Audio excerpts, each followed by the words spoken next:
राधे राधे दोस्तों, आज हम शिव पुराण का पाठ शुरू करते हैं। शुरू करने से पहले मेरी आप सबसे विनती है कि मेरे चैनल को सब्सक्राइब, लाइक और शेयर करना ना भूलें, ताकि हम आपके लिए अच्छी अच्छी कथाएं और पुराणे ला सकें। ओम नमः शिवाय। चलो आइए शुरू करते हैं। राधे राधे दोस्तों, आपका फिर से स्वागत है मेरे YouTube चैनल राधे श्याम में। आज हम आपको आगे की कथा सुनाते हैं। भगवान शिव के अवधूतेश्वर की कथा और उसकी महिमा का वर्णन। कृष्ण दर्शन बोले, न भक्त, तुम्हारे पिता ने जो धर्म अनुकूल बात कही है वह ठीक ही है।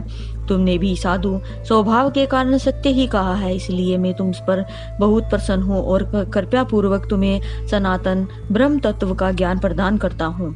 इस समय यह सारा धन मैंने तुम्हें दे दिया है, अब तुम इसे ग्रहण करो। इस लोक में निर्विकार रहकर सुख भोगो। अंत में मेरी कृपा से तुम्हें सदगति प्राप्त होगी। ऐसा कहकर भगवान रुद्र सबके देखते ही देखते वहीं अंतर ध्यान हो गए।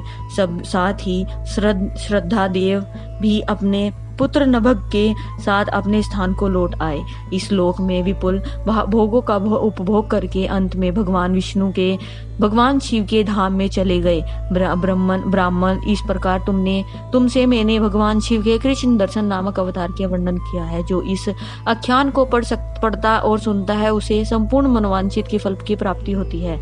नंदीश्वर कहते हैं, संत कुमार जी, अब तुम परमेश्वर शिव के अवधूतेश्वर नामक अवतार का वर्णन सुनो, जिसे इंद्र के घमंड को चूर चूर कर दिया था। पहले की बात है, इंद्र संपूर्ण देवताओं और बृहस्पति जी को साथ लेकर भगवान शिव का दर्शन करने के लिए कैलाश पर्वत पर गए। उस समय बृहस्पति और इंद्र के शुभागमन की बात जानकर भगवान शंकर उन दोनों की परीक्षा लेने के लिए अवधूत बन गए। उनके शरीर पर कोई वस्त्र नहीं था। वे प्रज्वलित अग्नि के समान तेजस्वी होने के कारण महाभयंकर जान पड़ते थे। उनकी आकृति बड़ी सुंदर दिखाई देती थी। वे राह रोक कर खड़े थे। बृहस्पति और इंद्र ने सब शिव के समीप जाते समय देखा, एक अद्भुत शरीरधारी पुरुष रास्ते के बीच में खड़ा है। इंद्र को अपने अधिकार पर बड़ा गर्व था, इसलिए वे यह न जान सके कि ये साक्षात भगवान शंकर है। उन्होंने मार्ग में खड़े हुए पुरुष से पूछा, तुम कौन हो? इस नग्न अवधूतेश्वर में कहाँ से आए हो? तुम्हारा क्या नाम क्या है? सब ठीक ठीक बताओ। देर न करो, भगवान शिव अपने स्थान पर हैं या इस समय कहीं अन्यत्र गए हैं। मैं देवताओं और गुरुओं के साथ उन्हीं के दर्शन के लिए आया हूँ। इंद्र के बारंबार पूछने पर भी महान कौतुक करने वाले अहंकारहारी माया योगी त्रिलोकी नाथ शिव कुछ न बोले, चुप ही रहे। तब अपने ऐश्वर्य का घमंड रखने वाले देवराज इंद्र ने रोष में आकर उस जटाधारी पुरुष को फटकारा और इस प्रकार कहा। इंद्र बोले, अरे मूढ़ दुरात्मे, तू बार बार पूछने पर भी उत्तर नहीं देता है, अतः तुम्हें वज्र से मारता हूँ, देखो कौन तेरी रक्षा करता है। ऐसा कहकर उस दिगंबर पुरुष की ओर क्रोधपूर्वक देखते हुए इंद्र ने उसे मार डालने के लिए वज्र उठाया। यह देख भगवान शंकर ने शीघ्र ही उस वज्र का स्तंभ कर दिया। उनकी बाह अकड़ गई, इसलिए वे वज्र का प्रहार न कर सके। तदंतर वह पुरुष तत्काल ही क्रोध के कारण तेज से प्रज्वलित हो उठा, मानो इंद्र को जलाए देता हो। भुजाओं के स्तंभित हो जाने के कारण सचिवल्लभ इंद्र क्रोध से उस सर्प की भांति जलने लगे, जिसका पराक्रम मंत्र के बल से अवरुद्ध हो गया है।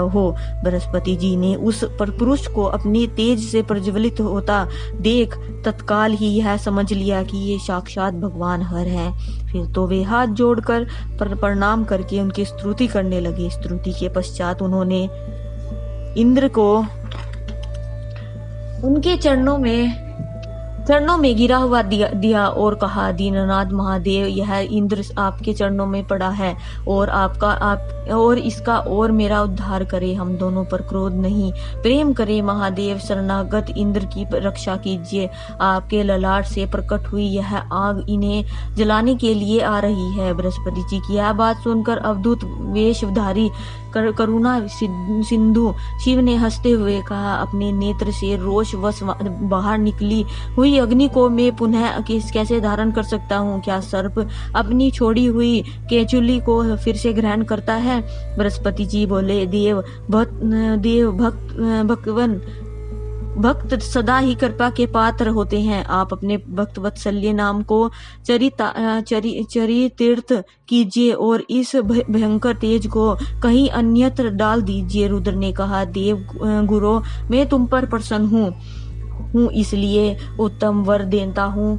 इंद्र को जीवन दान देने के कारण आज से तुम्हारा एक नाम जीव भी होगा। मेरे ललाटवर्ती नेत्र से जो यह आंख प्रकट हुई है, इसे देवता नहीं सह सकते, अतः इसको मैं बहुत दूर छोड़ूंगा, जिससे यह इंद्र को पीड़ा ना दे सके। ऐसा कहकर अपने तेज स्वरूप उस अद्भुत अग्नि को हाथ में लेकर भगवान शिव ने क्षार समुद्र में फेंक दिया। वहां फेंके जाते ही भगवान शिव का वह तेज तत्काल एक बालक के रूप में परिगण हो गया, जो सिंधु पुत्र जलंधर नाम से विख्यात हुआ। फिर देवताओं की प्रार्थना से भगवान शिव ही असुरों के स्वामी जलंधर का वध किया था। अवधूत रूप से ऐसी सुंदर लीला करके लोक कल्याणकारी शंकर वहां से अंतर्ध्यान हो गए। फिर सब देवता अत्यंत निर्भय एवं सुखी हुए। इंद्र और बृहस्पति भी उस भय से मुक्त हो उत्तम सुख के भागी हुए, जिसके लिए उनका आना हुआ था। वह भगवान शिव का दर्शन पाकर कृतार्थ हुए। इंद्र और बृहस्पति प्रसन्नता पूर्वक अपने स्थान को चले गए।